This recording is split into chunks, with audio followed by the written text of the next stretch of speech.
Bismillahirrahmanirrahim. Assalamualaikum warahmatullahi wabarakatuh. Sobat MF Official yang dirahmati oleh Allah, kembali lagi kita masuk ke dalam segmen kisah kita.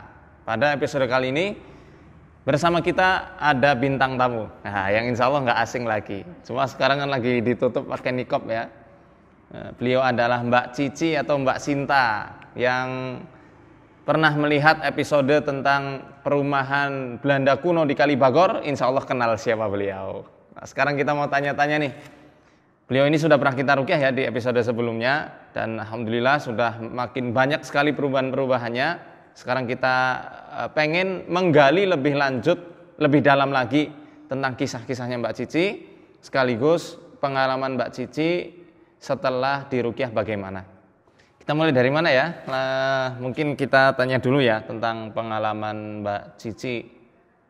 Waktu itu sudah diceritakan tentang awal mula indigonya. Nah, sekarang saya mau tanya setelah diruqyah apa yang Mbak Cici rasakan? Karena waktu itu kan saya katakan harus ada yang namanya pengawalan. Nah, ini adalah wujud pengawalan kita. Nah, habis ruqyah waktu itu apa yang Mbak rasakan? Ya baik Ustadz, alhamdulillah sejak ruqyah jujur aja ibadah itu lebih enteng. Rasanya itu kayak lebih senang untuk ibadah, baca Quran lebih senang, lebih tenang. Kalau dulu kan baca Quran dikit tangannya gemetar, baca Quran dikit tiba-tiba nangis. Terus alhamdulillah juga perasaannya lebih tenang, udah nggak terlalu overthinking, lebih positif sih menurut saya. Alhamdulillah. Ada yang masih jadi ganjalan enggak? Nah, sempat beberapa waktu lalu itu kan saya minum ramuan herbal dari Ustadz ya. Nah itu waktu itu maghrib tangannya kan sakit, kemudian diurut sama saudara terus dibacain ayat kursi. Habis minum itu juga tiba-tiba langsung mual dan muntah, ada bercak darahnya. Oh alhamdulillah. Nah terus juga kalau misal tidur terus lupa wudhu itu mimpi. Selalu, ini hampir setiap hari mimpi anak kecil, didatangi anak kecil, dipegang perutnya walaupun megangnya tuh kayak dilus, tapi sakitnya subhanallah sakit banget. Anak kecilnya Mbak bisa lihat nggak wujudnya kayak bagaimana? Mungkin gundul kayak tuyul atau wujud perempuan. Biasa? Perempuan. Selalu anak kecil itu atau dia habis dari anak kecil terus berubah wujud? Berubah wujud. Apa wujudnya? Ular? Iya bisa ular, terus tiba-tiba bisa jadi mayat. Bisa anak kecilnya juga berubah-ubah, ada yang bayi, terus ada yang bisa jalan kayak gitu. Tentang mimpi anak kecil, ini mungkin Sobat MF Official juga ada yang mengalami mirip kayak Mbak Cici. Karena saya lihat di beberapa komentar itu, oh saya merasakan apa yang Mbak Cici rasakan, itu di episode yang lalu. Nah, tentang mimpi anak kecil, menurut perspektif Al-Quran, apalagi ini melihat bayi perempuan ya. Iya. Kalau bayi perempuan dalam tafsir Ibnu Sirin contohnya ya, dijelaskan di situ sebuah surur, kesenangan, tentang sebuah kesenangan, kebahagiaan, perhiasan ya. Tapi kalau bayi laki-laki kebalikannya, dibuat sengsara. Atau kalau dalam tafsir Ibnu Sirin dikatakan para ulama mufassir atau muawwil, ahli penakwil mimpi ini lebih mentakwilkan bahwasanya mimpi bayi laki-laki itu lebih cenderung kepada kesengsaraan. Ya seperti yang ada dalam Al-Qur'an ya, wa idz najaynakum min ali fir'auna yasumunakum su'al adabi yudzabbihuna abna'akum wa yastahyuna nisa'akum. Dan ingatlah wahai Bani Israel ketika kami menyelamatkan kalian semua dari siksaannya Fir'aun. Mereka menyembelih anak-anak laki-laki. Nah, disembelih itu bayi laki-laki ya, dan membiarkan anak-anak perempuan kalian hidup. Makanya dari ayat ini sebagian muawil atau pentakwil mimpi di antaranya Ibnu Sirin mengatakan bahwasanya mimpi bayi perempuan itu sebuah keselamatan atau kebahagiaan, adapun mimpi bayi laki-laki itu kesengsaraan ya atau petaka. Ya, tergantung dari kondisi orang yang mimpi juga. Nah ini makanya ketika Mbak Cici ya setelah diruqyah masih saja didatangi oleh bayi perempuan yang mungil, yang dia suka ngelus-ngelus perut. Ini mohon maaf ya, biasanya yang seperti ini terundang melalui ritual-ritual kembang untuk pengasihan. Iya, sebenarnya dari saya pribadi sama sekali tidak pernah untuk berniat pengasihan atau punya susuk dan lain sebagainya. Tapi memang saya pernah beberapa kali dimandikan kembang atau diminumin kembang, dan itu memang harus saya lakukan. Saya pernah sampai benar-benar ditungguin di situ dimandiin, mau nggak mau saya nggak bisa nolak ya Ustadz ya.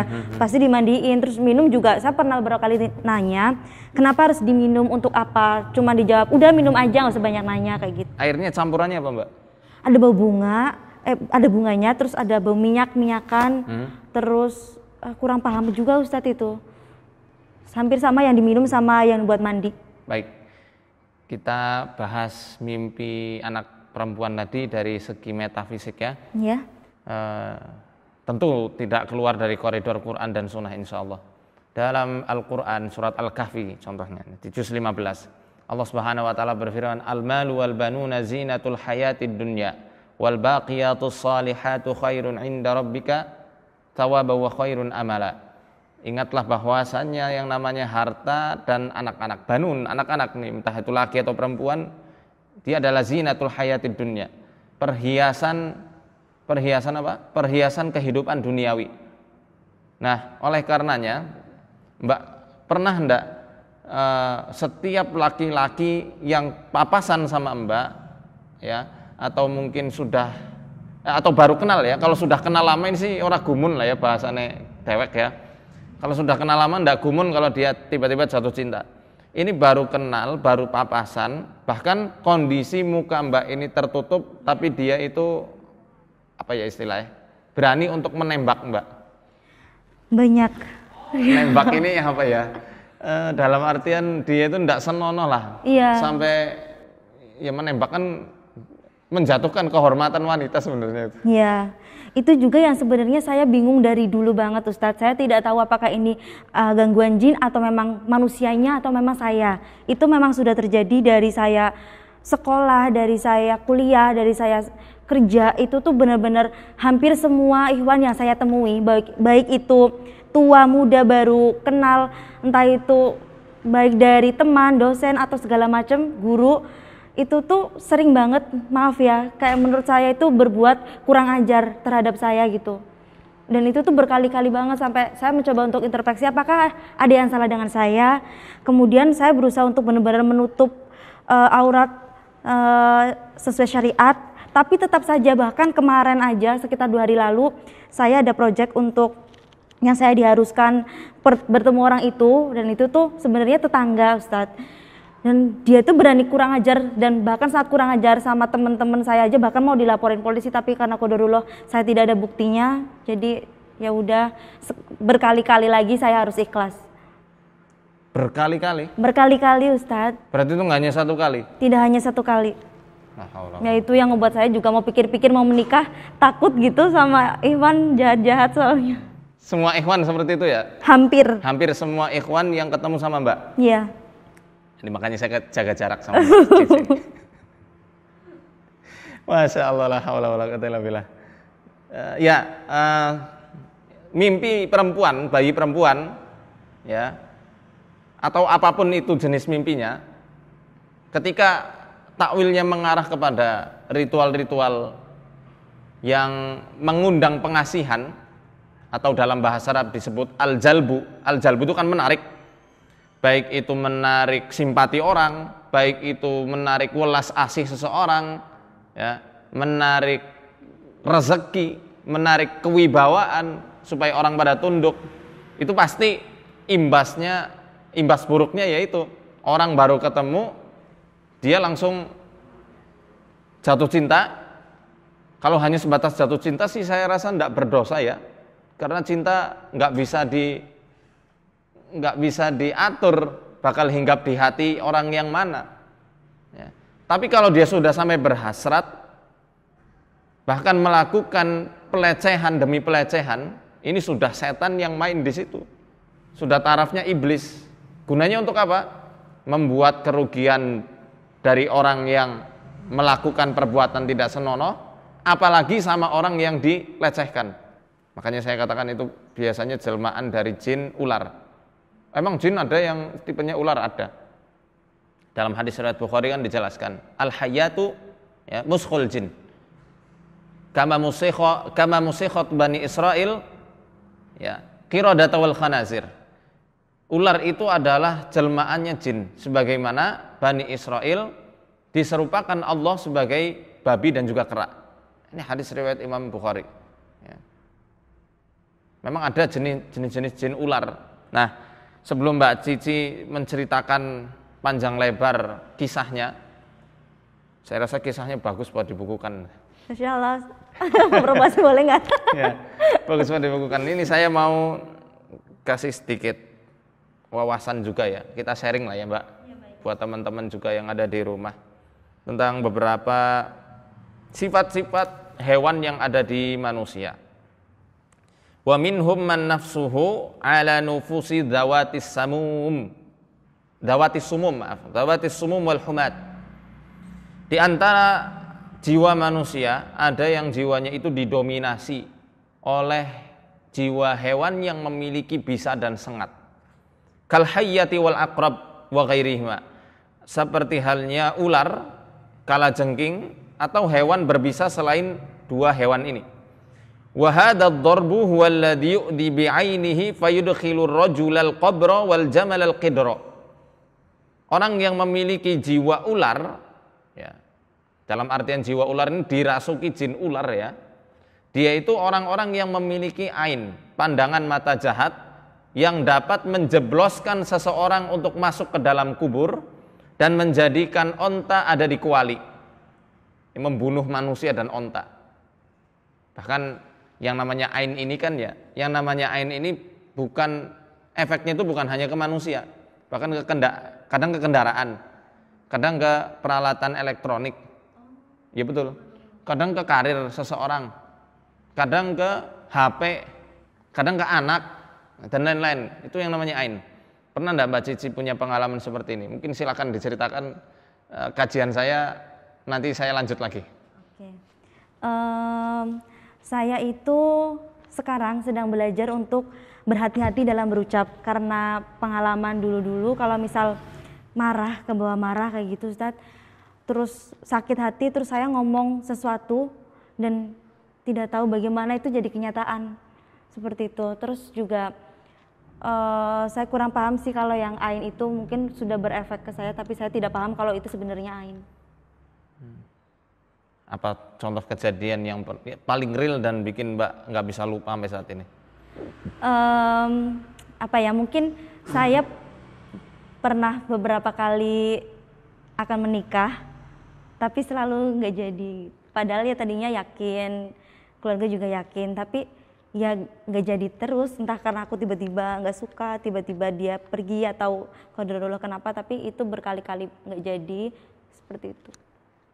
Yang berkaitan dengan ain mungkin, apa pengalaman Mbak disakitin siapa, terus Mbak ngucap apa dia? Iya.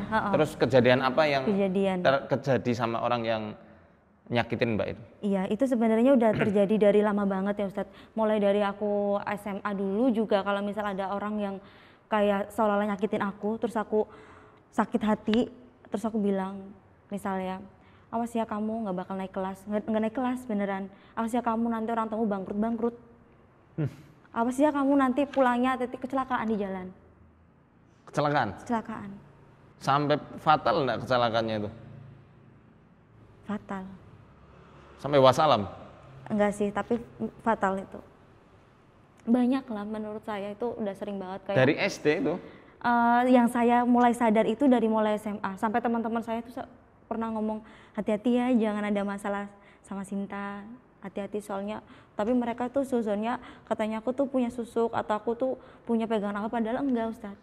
Ya kalau orang awam tapi yang orang yang baru belajar ilmu supranatural gitu ya, ngiranya Mbak Sinta pasti pakai susuk. Tapi pada hakikatnya kan sesuatu yang diminumkan itu, susuk itu kan ada banyak ya, ada susuk banyu pakai air, ada yang susuk pakai mutiara, susuk emas, ya macam-macam lah. Yang termasuk yang diminum itu sebenarnya bahasanya ya susuk. Hal yang menjadi daya tambahan, daya energi tambahan untuk Mbak. Daya energi tambahan ini kan nggak mesti kekuatan. Kekuatan itu nggak mesti secara fisik. Termasuk kekuatan batin itu juga berpengaruh. Oke, jadi kalau misal susuk itu yang empunya badan itu tidak harus bersedia tapi tetap bisa masuk ya Ustadz? Iya, dipaksa. Dan itu kalau kita mau bahas lebih dalam lagi, hal tersebut yang dinamakan sebagai tumbal. Kalau dalam bahasa Arab namanya kurban, al-kurban, sesuatu yang dipersembahkan untuk mendekatkan diri kepada para raja-raja jin, para setan lah, bukan hanya sekedar jin saja, jin setan maksudnya. Dan ciri-ciri kurban, tumbal ini jangan, persepsinya kita tuh jangan seperti yang di TV-TV ya. Meninggal gitu. Enggak hanya meninggal, berubah jadi apa? Biasanya kalau di televisi itu berubah jadi hewan ya, diculik ke alam lain. Ya, itu memang ada yang seperti itu. Tapi enggak semua tumbal itu harus seperti itu kan. Di antaranya itu ya ini, dia dijadikan jatah untuk jin laki-laki ya, supaya akhirnya nanti susah untuk menikah. Berarti saya ditakdirkan nggak bisa menikah dong? Bisa. Makanya ayo, kalau sudah dapat ikhwan yang saleh, yang siap membimbing Mbak Cici, Mbak Sinta, bismillah, terjang. Bismillah, nikah sesuai tuntunan syariat Islam, dan kita buktikan bahwasanya makar setan itu lemah. Ya, makar setan itu lemah. Oleh karenanya, saya cuma bisa kasih nasihat, arahan buat Mbak Cici maupun buat teman-teman yang ada di rumah. Ketika memang ada tanda-tanda jin itu mencintai, apapun dasar jin itu mencintainya, bisa karena cinta lokasi atau bahkan sampai ke kasus tumbal, kita harus mengenali diri kita sendiri. Siapa kita? Apa kelemahan-kelemahan kita? Apa keburukan-keburukan kebiasaan hidup kita yang tidak sesuai dengan fitrah? Nanti ketika kita sudah bisa mengenali jiwa kita sendiri, karakter kita sendiri, kemudian kita meriset kehidupan kita sesuai dengan anjuran sunnahnya Nabi SAW dalam payung syariat Islam ini, insya Allah setan itu akan lepas, terkikis dengan sendirinya.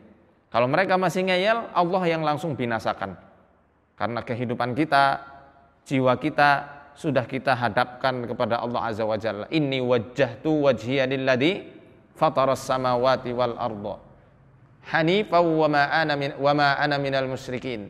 Sesungguhnya aku telah menghadapkan, memfokuskan wajahku ini kepada Tuhan yang menciptakan langit dan bumi secara sempurna, wa ma ana minal musyrikin, dan aku tidak menyekutukan Allah dengan sesuatu apapun. Allah yang nanti langsung jadi pembela. Lanjut ceritanya Mbak, saya mau mendengarkan.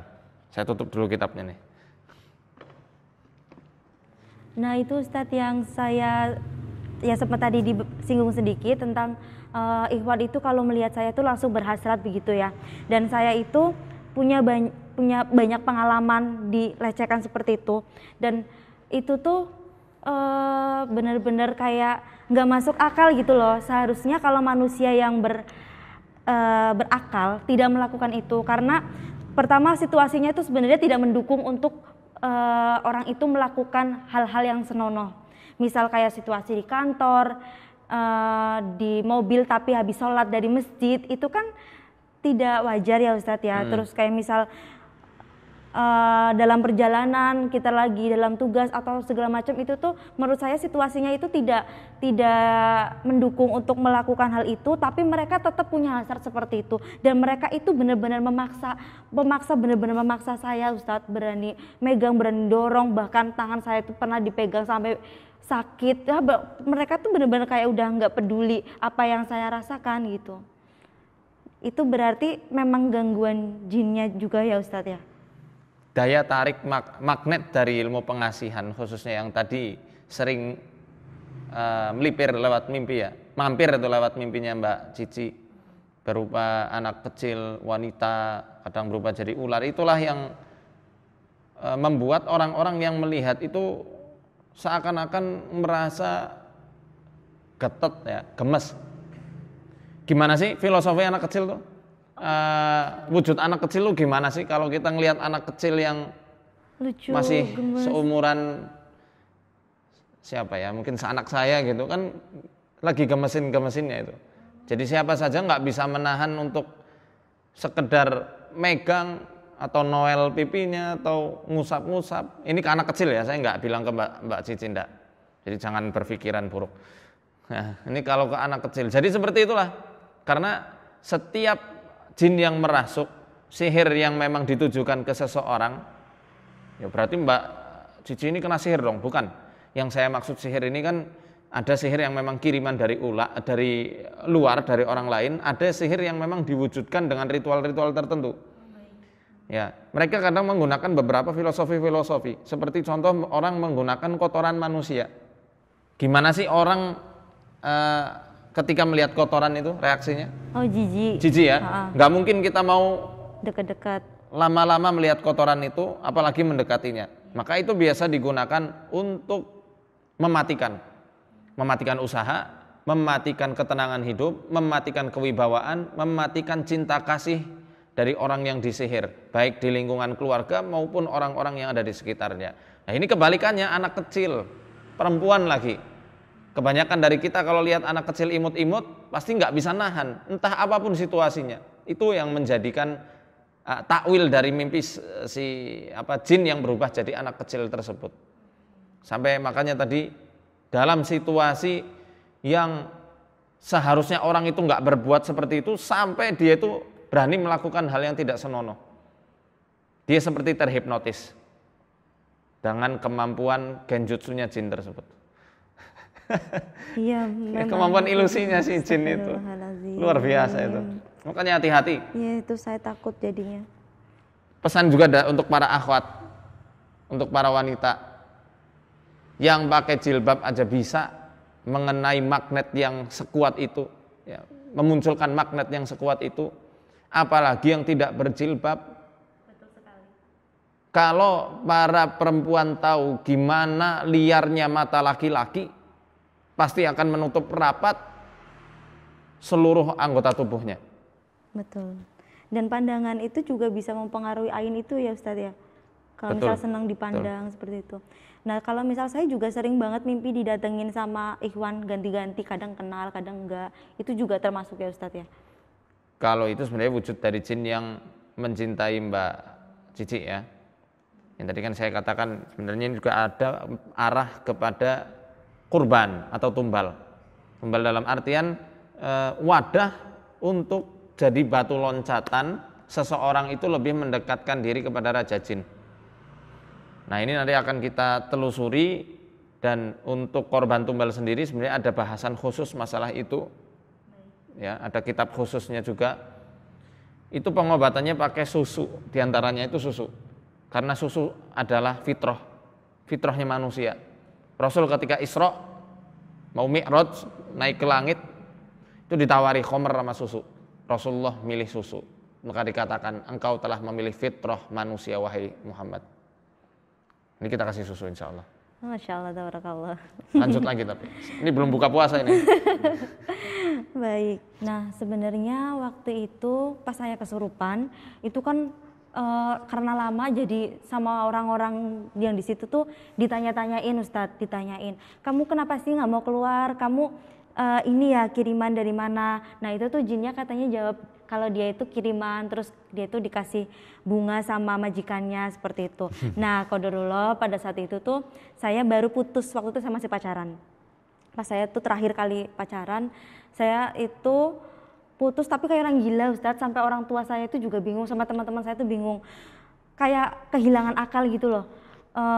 Padahal tadinya juga Ikhwan itu yang ngejar-ngejar saya, tapi kenapa jadi saya pas putus yang sedih gitu, padahal yang mutusin juga saya. Tapi abis itu kayak dari rumah saya kan jadi Pala ya Ustadz, dari rumah jam 10 malam saya jalan kaki ke Purwokerto, padahal motor ada, mobil ada, Gojek aja, tapi jalan kaki dari Cilacap ke Purwokerto. Iya. Dari Adipala. Dari Adipala itu di belakang itu ternyata dibuntutin sama Mbah sama teman saya, sampai teman saya itu harus tidur di rumah saya nemenin saya karena saya itu saking seperti nggak warasnya, sampai keluarga itu kayak manggil orang untuk doa bersama, sampai minta tolong ke ustadz atau apa kiai gitulah ya kata keluarga saya itu, sampai ya itu pernah mau bunuh diri beberapa kali pakai cutter sampai rebutan cutter, pernah nabrakin diri di mobil. Itu tuh sejujurnya saya tidak pernah merasa secinta itu sama manusia menurut saya ya.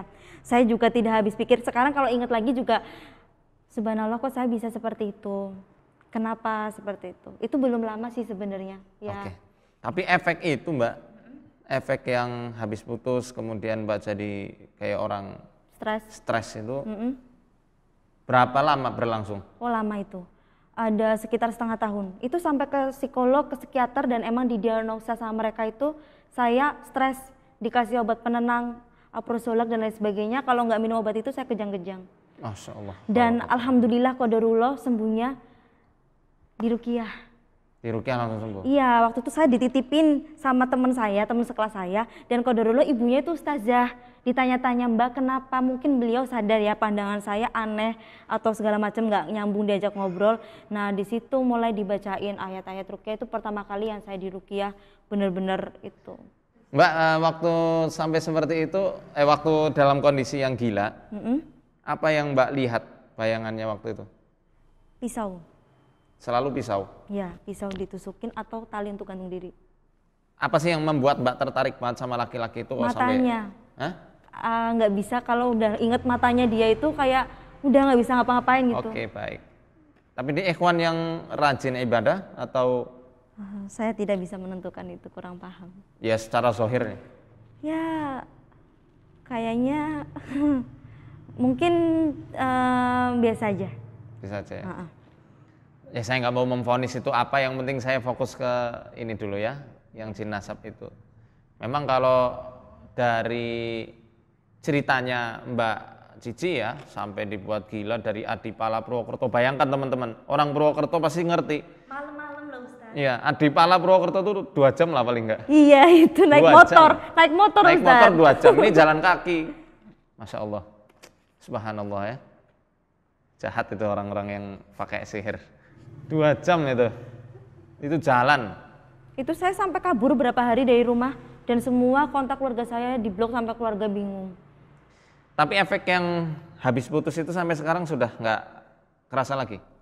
Beberapa kali kalau misal tiba-tiba ada yang keinget, kayak misal lihat fotonya tidak sengaja terus lihat matanya inget lagi, itu sedih lagi, diam lagi, pengen mati lagi.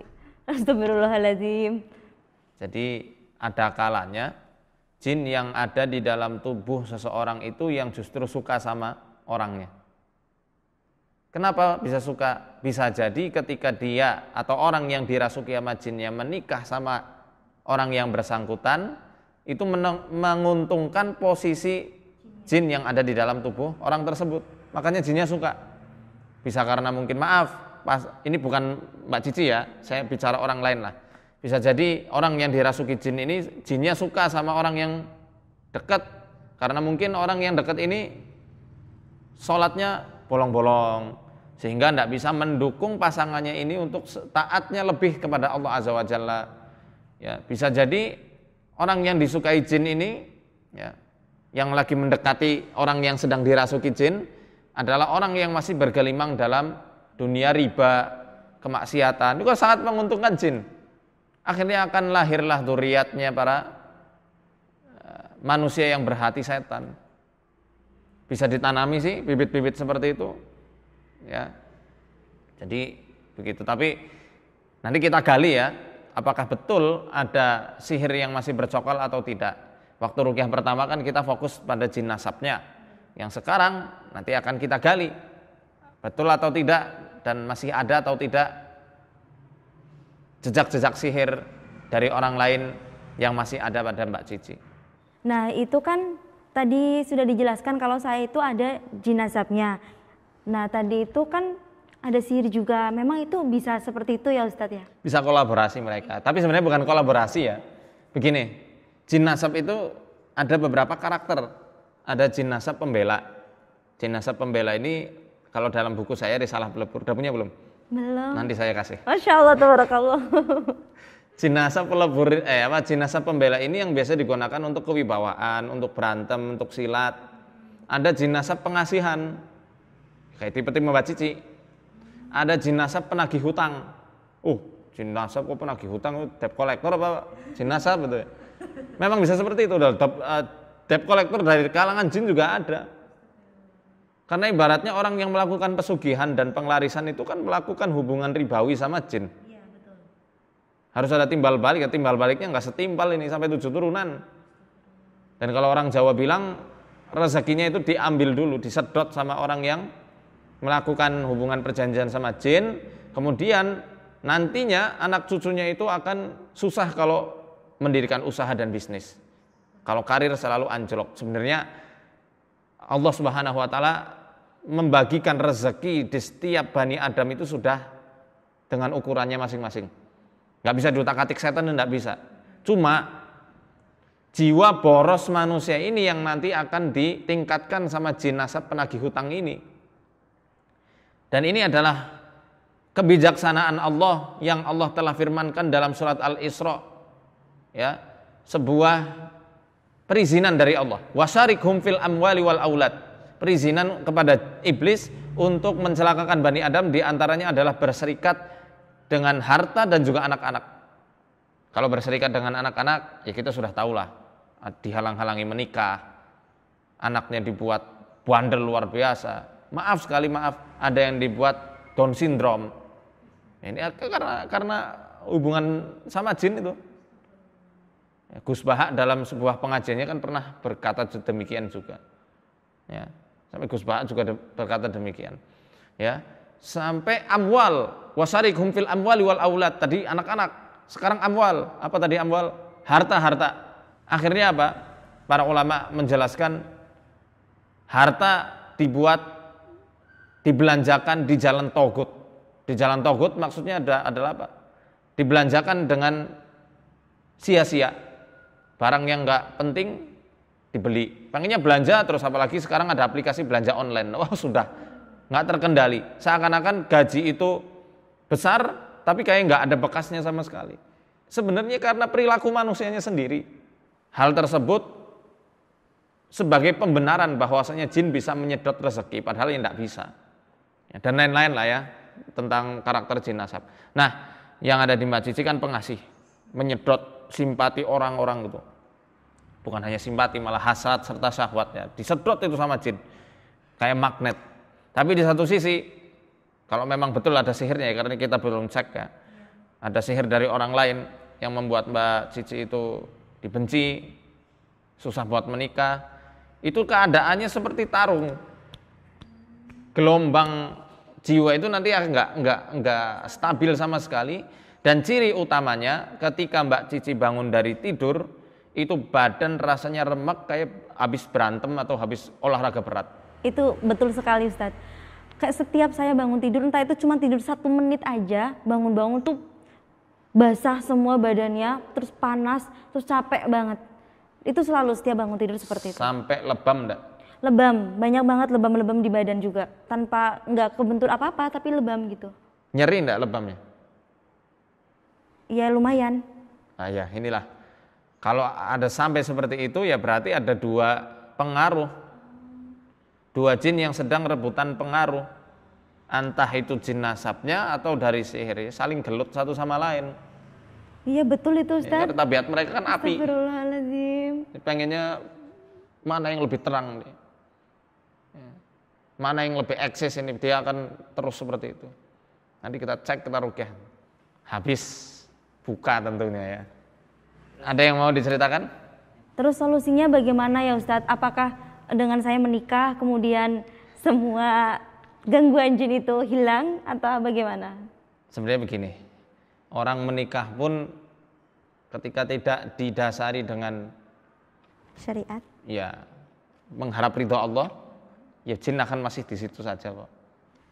Ada buku yang menarik, judulnya Lataiful Quran wal Arabiyah. Ini luar biasa saya katakan. Di dalam buku tersebut dijelaskan tentang perbedaan dua tak dalam Al-Quran. Kita lihatlah surat Ar-Rum ayat di juz 21. Bawa Quran enggak? Di handphone. Ya, bolehlah buka. Juz 21 ya, surat Ar-Rum. Ayat 21 sama ayat 50. Penulisan huruf ta dalam rahmat ya. Rahmah atau rahmat itu terbagi jadi dua penulisan, tata cara penulisan. Yang pertama taknya adalah tak marbutoh. Tak marbut artinya adalah terikat, jadi tak konde. Tak marbutoh. Di ayat 21 tak marbutoh. Marbut artinya apa? Terikat. Ayat 21 lihat, wa min ayatihi an khalaqalakum min anfusikum. Juz 21 Juz 21. Surat Ar-Rum, memang juz 21 awalnya surat Al-Ankabut. Surat Ar-Rum kan habis Al-Ankabut. Di ayat 21-nya, wa min ayatihi an khalaqalakum min anfusikum azwajan litaskunu ilaiha wa ja'ala bainakum mawaddatan wa rahmah. Dan di antara tanda-tanda kekuasaannya, Allah telah menjadikan pasangan-pasangan untuk kalian. Litaskunu ilaiha, supaya kalian itu sakinah. Taskunu maksudnya kan tenang. Keadaan jiwa yang tadinya bergejolak itu jadi stabil. Wa ja'ala bainakum mawaddatan wa rahmah, dan menjadikan mawaddah kasih sayang dan rahmat. Rahmat itu apa? Rahmat kasih sayang juga ya. Mawaddah rasa sayang, rahmat itu adalah kasih sayang. Tak di situ menggunakan tak marbutoh yang terikat. Tapi di ayat 50 surat Ar-Rum di situ menggunakan tak mabsutoh. Mabsut artinya ini tergelar, sama seperti karpet. Dalam bahasa Arabnya karpet adalah bisat. Al-bisat atau bisatun, yakni alat yang baru bisa digunakan ketika dihampar, karena karpet kan terhampar, nggak ada karpet yang digulung kecuali nggak kepake. Di situ ada dua perbedaan, bahwasanya dalam kitab Lataiful Quran wal Arabiyah, setiap tak yang menggunakan tak marbutoh itu adalah rahmat Allah yang Allah simpan. Tidak Allah sebarluaskan ke siapapun kecuali orang yang telah melakukan sesuatu sebagai syarat mendapatkan rahmat ini. Dan di antara mendapatkan rahmat yang menggunakan tak marbutah ini adalah dengan menikah. Rahmat Allah yang dikucurkan untuk orang-orang yang sudah menikah tidak diberikan Allah ke orang lain yang belum pernah merasakan indahnya menikah. Oleh karenanya, di antara rahmat Allah kepada orang yang menikah itu, yang tadinya fakir Allah kayakan. Yang tadinya nggak mampu Allah mampukan. Yang tadinya diganggu jin melemah. Karena orang tersebut sudah punya sandaran hati yang buat dia itu nyaman dan tentram. Karena kuncinya kan sebenarnya itu, orang menikah itu. Ya, selain ketentraman hati, gejolak manusia itu juga selalu ada ketika ada hal yang belum dikeluarkan. Dalam ilmu prinsip Tibun Nabawi, 10 hal yang harus dikeluarkan, diantaranya adalah apa? Sperma. Makanya kalau ini nggak dikeluarkan, ngendap terus menerus, yang jomblo sudah tahunan, itu akhirnya jin bisa menanamkan bibit-bibit kemaksiatan dari situ. Ya, maka saya doakan untuk orang-orang yang belum menikah, khususnya Mbak Cici, dimudahkan Allah. Amin ya Allah. Supaya ketemu jodohnya yang soleh atau yang soleh. Amin. Yang soleh. Tapi jodohnya harus lawan jenis. Aduh. Ya, karena nggak ada jodoh yang sesama jenis itu. Jadi itu insya Allah obatnya diantaranya adalah dengan menikah. Setelah menikah, drastis insya Allah gangguannya akan menghilang.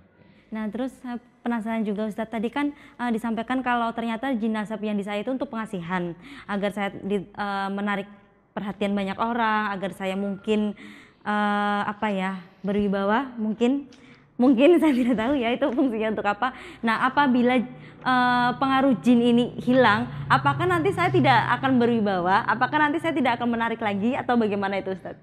Ya, biasanya begini, jin itu ketika masuk ke dalam tubuh orang, dia juga pilih-pilih. Kadang melihat orang yang dia rasuki untuk daya pikat dan pengasihan, tentu orang yang punya good looking lah ya.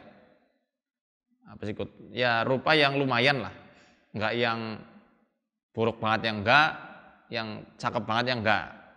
Tapi terkadang juga yang cakep banget juga ada. Itu yang biasanya luar biasa daya magnetnya itu. Fitnah besarnya di situ. Kalau itu sudah keluar, insya Allah Mbak punya inner beauty. Dengan apa? Dengan keimanan serta ketauhidan Mbak pada Allah Azza wa Jalla. Jadi nggak perlu kita sandarkan ketertarikan orang itu karena jin pengasihan ini, enggak.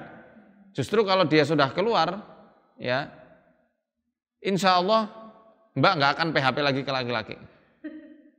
Coba, selama ini betul enggak Mbak itu, maaf ya, mungkin bukan mbaknya, jin itu sudah tebar pesona itu. Astagfirullahaladzim. Bukan mbaknya saya katakan. Iya. Jin sudah tebar pesona, dia kasih magnetnya ke laki-laki jomblo yang melihat Mbak.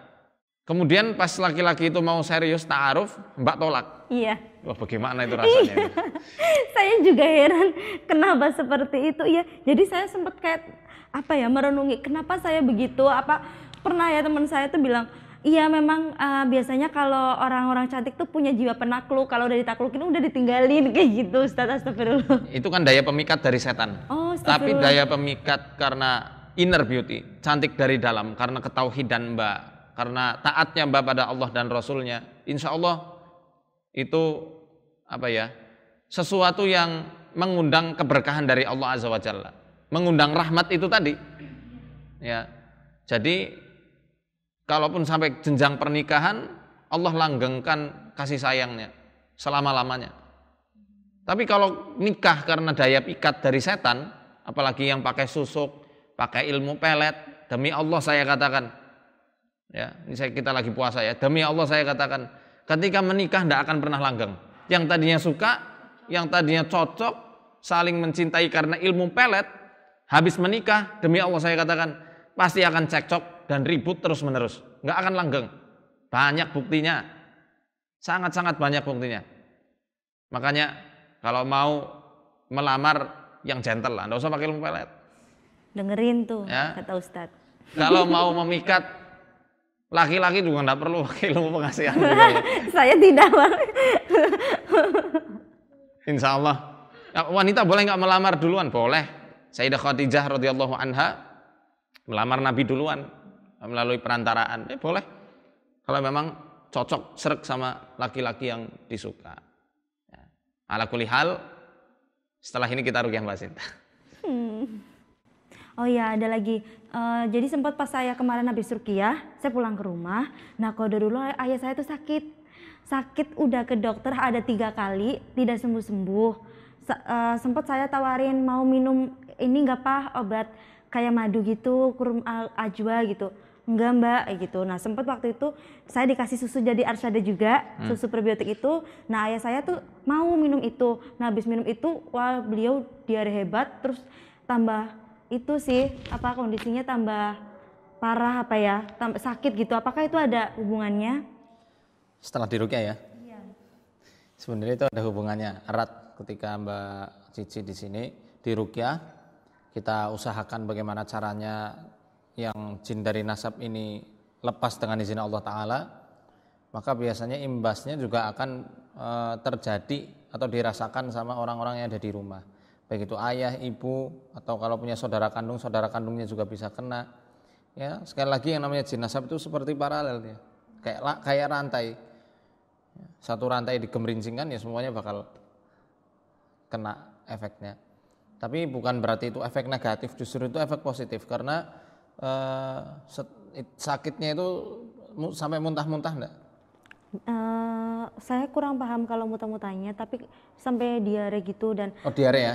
Keluhannya itu hampir kayak saya waktu selesai di ruqyah gitu. Alhamdulillah, berarti itu salah satu efek yang baik, apalagi sampai diare. Jadi nggak mesti muntah ya. Kadang bisa diare, kadang bisa sendawa-sendawa, kadang bisa terkentut-kentut atau keluar keringat dingin banyak. Itu justru reaksi yang bagus, nggak usah khawatir. Coba Mbak perhatikan aja setelah Mbak Cici di ruqyah, ada perubahan sikap enggak? Alhamdulillah, jadi ayah tuh lebih apa ya, lebih rendah diri, maksudnya kayak Rendah hati mungkin. rendah hati ya, lebih rendah hati, terus nada bicaranya lebih halus, terus juga nggak kaku. Biasanya kan memang komunikasinya satu arah kayak gitu kaku, dan sekarang lebih humble, lebih ramah sama teman-teman juga. Alhamdulillah udah ramah banget. Saya sempat kaget kemarin ada temen yang datang ke rumah, masya Allah jadi ramah gitu. Alhamdulillah. Ini salah satu efek dari ruqyah itu seperti itu. Nggak hanya orang yang diruqyah saja, tapi insya Allah efek ke keluarganya juga demikian. Jadi mungkin kalau misal ada orang yang nggak kepengen diruqyah, kita bisa ambil salah satu dari orang yang dia sayang, ya. Dan dia ada gangguan juga ya, bukan sembarang orang kita ambil. Enggak. Dia ada gangguan yang hampir serupa seperti yang dimaksud, kita ruqyah orang tersebut, maka biasanya efeknya juga akan kena terhadap orang yang ada di rumah walaupun dia nggak kepengen diruqyah. Seperti maaf Bapak kan sebelumnya juga nggak kepengen diruqyah ya? Sama sekali tidak. Bahkan anti ya? Iya. Alhamdulillah, semoga Allah berikan hidayah untuk kita semua lah. Untuk Amin, kita semuanya. amin ya rabbal alamin. Sekarang mungkin waktunya kita ruqyah ya. Kita cek apakah murni nasab saja atau ada gangguan jin dari khodam-khodam sihir dari orang lain. Bismillah, kita mulai. وَإِنَّا لَجَاعِلُونَ مَا عَلَيْهَا صَعِيدًا جُرُزًا وَمَنْ يُضْلِلْ فَلَنْ تَجِدَ لَهُ وَلِيًّا مُرْشِدًا قُلْ إِنَّمَا أَنَا بَشَرٌ مِثْلُكُمْ يُوحَى إِلَيَّ فَغُلِبُوا هُنَالِكَ وَانقَلَبُوا صَاغِرِينَ وَامْتَازُوا الْيَوْمَ أَيُّهَا الْمُجْرِمُونَ